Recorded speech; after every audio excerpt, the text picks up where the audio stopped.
When using caulk to seal up cracks and holes around the house or outside, it's important to make sure the crack is no wider than 1/4 of an inch, because if you just put in caulk, the caulk will fail because the crack is too wide. So here's the trick. Go to a hardware store and pick up foam backer rod. It's just this rope of soft foam rubber. And you can force that into the crack first, and that'll serve as a foundation for the caulk itself. So start by sweeping out the crack so there's no dust or debris in there. You want it as clean as possible. And in this case, since we're working with concrete, we're going to be using a concrete repair caulk.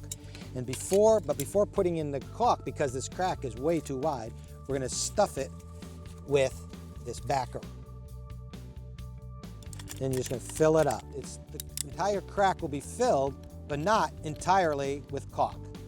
The backer rod provides the support, and you'll have a perfect repair that will last years.